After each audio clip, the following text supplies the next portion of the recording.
सभी बच्चों को नमस्कार। मेरा नाम जगदीश सोलंकी और आप देख रहे हो physics bye Jagdish Solanki YouTube channel. इस चैनल में आप सभी का स्वागत है। बच्चों, आज हम जो है RL परिपथ पढ़ेंगे। R का मतलब होता है रेजिस्टेंस और L का मतलब होता है इंडक्टेंस, मतलब प्रेरकत्व। कुंडली जब जुड़ी हो, प्रतिरोध, और जब कुंडली किसी परिपथ में जुड़ी हो तब उस परिपथ का हम परिणामी वोल्टेज निकालेंगे, रिजल्टेंट वोल्टेज निकालेंगे, उसकी प्रतिबाधा निकालेंगे, इम्पीडेंस निकालेंगे, और फेज डिफरेंस कालांतर निकालेंगे, और साथ में धारा की समीकरण, करंट की इक्वेशन निकालेंगे। चार चीजें अपने को नोट करना है: रिजल्टेंट वोल्टेज, परिणामी वोल्टेज, प्रतिबाधा, इम्पीडेंस, फेज डिफरेंस, कालांतर, और इक्वेशंस, करंट की इक्वेशंस, धारा की समीकरण। तो हमारे पास एक डायग्राम बना रखा है, यहाँ पर सर्किट डायग्राम बना रखा है। ये जो सिंबल होता है, इस तरह से ये प्रतिरोध का सिंबल होता है, और इस तरह से ये हमारे पास एक कॉइल कुंडली होती है।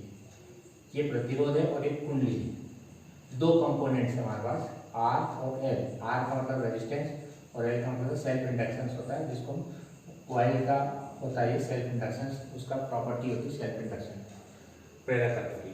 तो ये जो प्रतिरोध क्या करता है, ये भी धारा के मार्ग में रुकावट डालता है, और जो प्रेरकत्व होता है, कुंडली होती है, वो भी क्या करती है, फ्लक्स के मान में जब भी परिवर्तन करते हैं तो उसका क्या करती है, वो विरोध डालती है, उसमें वो क्या करती है, बाधा डालती है।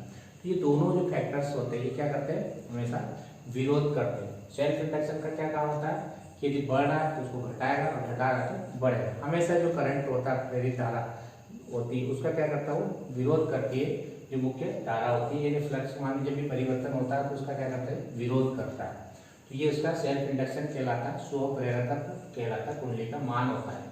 और ये प्रतिरोध है जिसका मान R है, और ये इसका सिंबल है, और ये कुंडली का सिंबल। ये प्रतिरोध का सिंबल और ये कुंडली का सिंबल है। तो ये प्रतिरोध के सिरों के बीच की वोल्टेज को अपन VR से प्रदर्शित करते हैं, और ये कुंडली होती है, कुंडली के सिरों के बीच की वोल्टेज को हम VL से प्रदर्शित करते हैं। ये दोनों एक ही श्रेणी क्रम में जुड़े, एक ही लाइन से जुड़े हुए। अब इनके बीच में हमने एक वोल्टेज लगा दिया। कौन सा वोल्टेज? AC वोल्टेज, प्रत्यावर्ती वोल्टेज लगा दिया, और उसका फार्मूला होता है V = V0 sin ωt। ये प्रत्यावर्ती वोल्टेज का फार्मूला होता है V = V0 sin ωt। जब भी हम वोल्टेज की बात करेंगे, AC वोल्टेज की, तो हमेशा ध्यान रखना है कि V = V0 sin ωt के फॉर्म के रूप में ही वोल्टेज को हम प्रदर्शित करते हैं। हमने AC और DC में अंतर लिख रखा है, उसमें ये समझा रखा है कि प्रत्यावर्ती धारा हमेशा साइन वेव्स के रूप में चलती है, साइन तरंग के रूप में चलती है। तो इसलिए यहाँ पर साइन के द्वारा इसको हम प्रदर्शित करते हैं। अब यहाँ पर एक कला आरेख बना रखा मैंने। VL वोल्टेज है, VR वोल्टेज है, ये VR वोल्टेज है, ध्यान रखना, VR वोल्टेज, VR और VL। डायग्राम से क्लियर हो रहा है कि VR = IR होता है। VR = क्या होता है, IR, ओम के नियम से। यहाँ R, VR और I, VR और I, ये दोनों एक ही लाइन पे आ रहे हैं, इसी लाइन पे आ रहे हैं। देखो, VR भी यहाँ आ रहा है और I भी आ रहा है, ये दोनों समान कला में होते हैं। यदि एक ही लाइन पे आ रहे हैं, इसका मतलब दोनों के फेज डिफरेंस सेम है, कला समान है, उसके बीच में कोई कलांतर नहीं है, दोनों एक साथ चल रहे हैं। वोल्टेज और धारा आगे पीछे नहीं है। कलांतर का मतलब होता है फेज डिफरेंस का मतलब। तो दोनों समान कला में, इसका मतलब 0 डिग्री एंगल पे दोनों एक ही लाइन पे, दोनों समान कला में। अब यदि अपन VR और VL की बात करते हैं तो इनके बीच में एंगल दिख रहा है, VR यहाँ पे इस अक्ष पे और VL इस अक्ष पे। ये दोनों के बीच में एंगल जो होता है 90 डिग्री का एंगल होता है, 90 डिग्री का कोण होता है। तो यदि अपन VR और VL की बात करते हैं तो 90 डिग्री का एंगल होगा।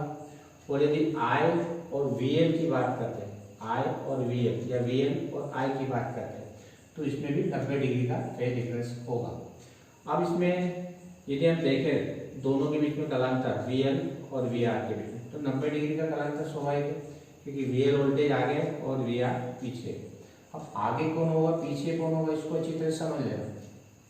अब इसमें जो VL पहले आ रहा है और VR बाद में आ रहा है, यानी कहने का मतलब VL जो है वो VR से 90 डिग्री आगे, या कह सकते हैं कि जो धारा होगी और ये वोल्टेज होगा, VL और I के बीच में जो वोल्टेज अपने निकाल रखा, तो VL और I इनके बीच में कितने डिग्री का एंगल होगा, 90 डिग्री का। लेकिन आगे कौन है, पीछे कौन है, अपने को पता है, 90 डिग्री का एंगल बन रहा है।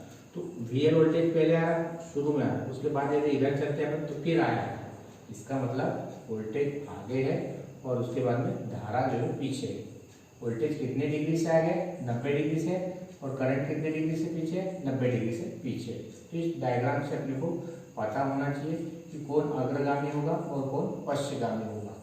तो इस डायग्राम से स्पष्ट हो गया होगा क्या, यदि वी आर और आई के बीच की बात करते हैं तो 0 डिग्री का कलांतर, कोई कलांतर नहीं क्योंकि एक एक्स पे आएगा। यदि हम आई और वी एल की बात करते हैं तो 90 डिग्री का कलांतर होगा, वोल्टेज आगे होगा और धारा पीछे होगी। यदि वी एल और वी आर की बात करते हैं हम तो इनके बीच भी 90 डिग्री का कलांतर होगा, फेज डिफरेंस होगा। तो इस तरह से हम इसको प्रदर्शित कर सकते हैं कला आरेख के द्वारा। अब इनका वोल्टेज का फार्मूला अपने को लिखना है कि मान लो कि एक एसी वोल्टेज है, हमारे पास करंट जा रहा है सर्किट में, आई करंट प्रोवाइड हो रहा है टी समय के लिए मान लो, तो ओम्स लॉ हमने पढ़ा था, V इक्वल टू आया होता, ओम के नियम से क्या होता है, V इक्वल टू आया, रेजिस्टेंस है इसलिए रेजिस्टेंस की वोल्टेज को अपन VR से प्रदर्शित करेंगे, इक्वल टू आया लिखना, VR इक्वल टू आया लिखेंगे। अब यदि कुंडली की बात करते हैं तो कुंडली का वोल्टेज VL माना हमने, या VL माना, तो VL का फार्मूला क्या आएगा, I XL। जब कुंडली जुड़ी हो तब ध्यान रखना प्रतिरोध नहीं लिखना है, ये पिछला वीडियो मैंने बना रखा है, प्रतिरोध प्रतिघात प्रतिबाधा में अंतर, उसको अच्छी तरह से पढ़ना, समझ में आ जाएगा। जब भी किसी परिपथ में कुंडली जुड़ी हो, वाइल जुड़ी हो, तब प्रतिरोध के स्थान पर प्रतिघात कहलाती है, उसको हम प्रतिघात बोलते हैं, प्रतिरोध नहीं बोलते। प्रतिरोध जब ये जुड़ा होता इसका वोल्टेज जो होता है आई आर होगा, लेकिन जब ये जुड़ी हो तो इसका जो वोल्टेज निकालेंगे वी है आई, तो करंट तो आ रहा, और जब प्रतिरोध के स्थान उसकी प्रतिघात कहलाएगी, आई एक्सएल के द्वारा इसको प्रदर्शित करेंगे। तो इस तरह से V L equal to I XL हो जाएगा।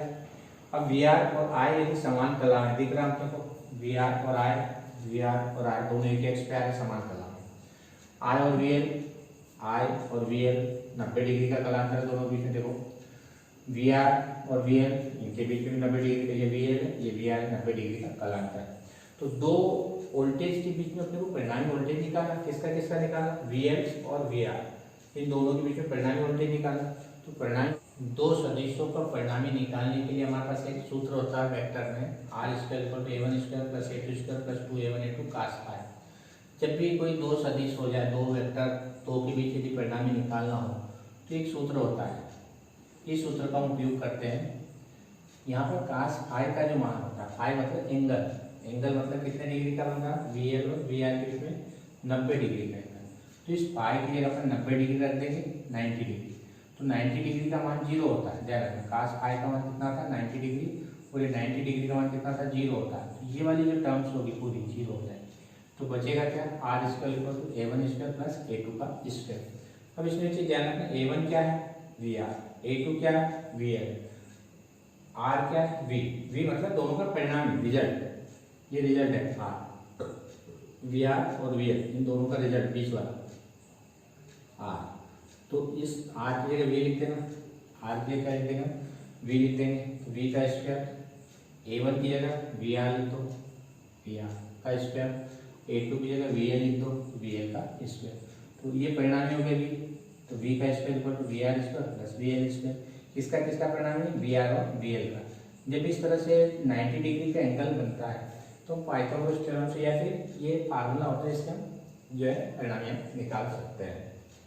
तो अब वी स्क्वायर, वी आर का मान हमने निकाल रखा है, ये आया, इसके आया रख दो, वी एल का मान आई एक्सएल रख दो, ये दोनों का मान रख देंगे, स्क्वायर हटा देंगे दोनों का, आई स्क्वायर दोनों में से कॉमन ले लेंगे, इसको हम अपान में ले आएंगे। तो इस तरह से हमारे पास V square upon I square हो जाएगा, आर स्क्वायर प्लस एक्सएल का स्क्वायर, और V upon I under root लगा देंगे इधर, स्क्वायर हटाएंगे तो अंडर रूट लग जाएगा। तो इस तरह से वी अपान आई का मान हमारे पास ज्ञात हो जाएगा। अब इसमें वी अपान आई क्या है, वी अपान आई जो होता है वो प्रतिरोध होता है, ओम्स के नियम से हम जानते हैं कि V upon I equal to R होता है, ओम का नियम नहीं पढ़ रखा है। लेकिन जब इस परिपथ में दो अवयव जुड़े हो, कौन कौन से दो अवयव है, आर भी जुड़ा हो, एल भी जुड़ा हो, तो जब किसी परिपथ में दो कंपोनेंट जुड़े हो, दो अवयव जुड़े हो, तब उसको प्रतिरोध नहीं बोले, प्रतिबाधा बोलते हैं। जब दो या दो से अधिक जो अवयव जुड़े होते हैं तो उसका जो प्रतिरोध होता है, उस प्रतिरोध को प्रतिरोध न कहते हुए हम उसको प्रतिबाधा कहते हैं। तो ध्यान रखना, तो दो अवयव जुड़े हो तो आर नहीं बोलेंगे, इसको हम जेड बोलेंगे, प्रतिबाधा को हम जेड से प्रदर्शित करते हैं, इसको हम जेड कहेंगे, और जेड इक्वल टू, इसको जेड लिख देना, आर स्क्वायर प्लस एक्सएल का स्क्वायर, और एक्सएल का मान जो होता है ओमेगा एल होता है, एक्सएल इक्वल टू क्या होता है ओमेगा एल। एक्सएल क्या कहलाती है? कुंडली की प्रतिघात कहलाती है। ओमेगा कोणीय आवृत्ति, और ये सेल्फ इंडक्शन जिसको स्व प्रेरकत्व कहते हैं, एल इसका मान होता है कुंडली का। तो XL equal to omega L, ये फार्मूला होता है, यहाँ पुट कर देना omega L, omega square L का स्क्वायर, तो जेड का मान हमारे पास ज्ञात हो जाएगा। अब यदि इनके बीच में अपन कलांतर निकालना, किसके किसके बीच? वोल्टेज और करंट के बीच में। तो वोल्टेज हमारे पास में मान लो कि ये वोल्टेज है, ये परिणाम निकाले, और ये करंट है। इन दोनों के बीच में कुछ एंगल बन रहा। अब एंगल कितना भी हो सकता है, हमने उसको फाई मान लिया। इस फाई एंगल को ही हम बोलते हैं कलांतर। कलांतर किसको कहते हैं? कि धारा वोल्टेज के बीच कुछ आगे पीछे होंगे, एक साथ नहीं चलते। धारा वोल्टेज के बीच कुछ एंगल होता है, कलांतर होता है, बीच आगे पीछे होते हैं, तो वो एंगल हमारे पास में फाई मान लिया। और इसके हिसाब से हम टेन फाई का मान निकाल सकते हैं। परपेंडिकुलर डाल के, लंब डाल के, ये लंब हो गया और ये बेस हो गया, तो ये लंब और ये आधार, तो टेन थीटा इक्वल टू लंब बटे आधार, लंब कौन सा वोल्टेज? वी एल, और आधार कौन सा वोल्टेज? वी आर, ये बेस और ये परपेंडिकुलर, तो V L upon V R. तो टेन फाई का मान हमारे पास निकल आएगा V L upon V R. V L का मान ये लिख रखा आई एक्सएल, वी आर का मान आई आर, दोनों के मान रख देंगे, आई से I cancel, XL upon R, और एक्सएल का मान ओमेगा एल होता है, एक्सएल बराबर ओमेगा एल होता है, यहाँ वैल्यू पुट कर देंगे ओमेगा एल की। तो इस तरह से फाई का मान निकाल सकते हैं, कलांतर फेज डिफरेंस फाई पर टू, इसको टेन को उधर ले लेंगे, तो tan inverse omega L upon R हो जाएगा। और यदि धारा की इक्वेशन लिखे, करंट की यदि इक्वेशन लिखे हम, तो करंट में देखो इस डायग्राम से, ये वोल्टेज और ये करंट, V और I के बीच कलांतर फाई, तो फाई मतलब ये वोल्टेज आगे आ रहा है और धारा पीछे आ रही है। वोल्टेज पहले लिखा हमने और करंट को बाद में लिखा। इसका मतलब करंट बाद में आ रहा है कितने एंगल से? फाई एंगल से। फाई कौन से? पीछे आएगा। तो इसलिए जब भी करंट की इक्वेशन लिखेंगे तब उसमें माइनस फाई लिखेंगे। माइनस क्यों लिखा? क्योंकि वोल्टेज की समीकरण होती है V equal to V0 sine omega T. इससे ये वोल्टेज से क्या करंट है? पीछे है, कितने एंगल से? फाई से। तो यहाँ पर क्या लिख देंगे? Minus phi. तो जब भी करंट की इक्वेशन आएगी इस RL परिपथ में, तो ये माइनस फाई लिखना। क्यों? क्योंकि करंट पीछे है, कितने एंगल से? फाई एंगल से। किससे? वोल्टेज से। तो ये करंट की इक्वेशन होती है और ये हमारे पास वोल्टेज की इक्वेशन होती है। दोनों इक्वेशन अपने को ध्यान रखना है कि जब RL परिपथ जुड़ा हो तब वोल्टेज की इक्वेशन ये, और जब RC क्या नाम करंट की इक्वेशन ये हो। और RC परिपथ में क्या होता है? जब पिछला वीडियो पढ़ा हमने, यहाँ पे प्लस आता है, ध्यान रखना, यहाँ पे प्लस आता है। क्यों? क्योंकि इसमें करंट आगे होता है, वोल्टेज पीछे होता है। और यहाँ पे क्या है? वोल्टेज आगे आ रहा है, करंट पीछे आ रहा है। इसलिए डायग्राम से ध्यान रखना, वोल्टेज पहले प्लस, धारा पीछे माइनस। तो इस तरह से हम टेन फाई और आई का मान निकालेंगे। फाई का मान अपने पास निकाल रखा है, यहाँ पर ये रख दिया। और यदि धारा निकालना हो, I equal to V upon Z होगा, V equal to I R होता है। आर नहीं लिखेंगे, दो अवयव जुड़े, इसलिए जेड लिखना। जब भी दो अवयव जुड़े हो, आर भूल जाओ, जेड लिखो। क्यों? क्योंकि प्रतिबाधा होगी, बहुत सारी बाधाएं होगी, और तो जेड लिख देंगे। तो I equal to V by Z हो जाएगा। जेड का मान ये लिख रखा हमने, जेड की जगह रख दो। I zero equal to V zero upon Z होगा, ये I equal to V upon Z होता है। I zero equal to V zero upon Z. I zero क्या कहलाती है? धारा का अधिकतम मान, और वी जीरो क्या कहलाता है? वोल्टेज का अधिकतम मान कहलाता है। ये पीक वैल्यू है करंट की, और ये वोल्टेज की पीक वैल्यू होती है। धारा का अधिकतम मान और ये वोल्टेज का अधिकतम मान, और ये जेड प्रतिबाधा होती है। तो वी जीरो वैसे लिखना और जेड का मान इस तरह से यहाँ से रख देंगे। तो ये हमारे पास पूरा सॉल्यूशन हो जाएगा, RL सर्किट कंप्लीट हो जाएगा। यदि वीडियो आपको अच्छा लगता है तो आप इस चैनल को सब्सक्राइब करें, अपने दोस्तों के साथ वीडियो को शेयर करें और बेल आइकन के बटन को प्रेस करें ताकि आने वाली वीडियो की नोटिफिकेशन आप तक पहुंच जाए। धन्यवाद। जय हिंद, जय भारत, वंदे मातरम।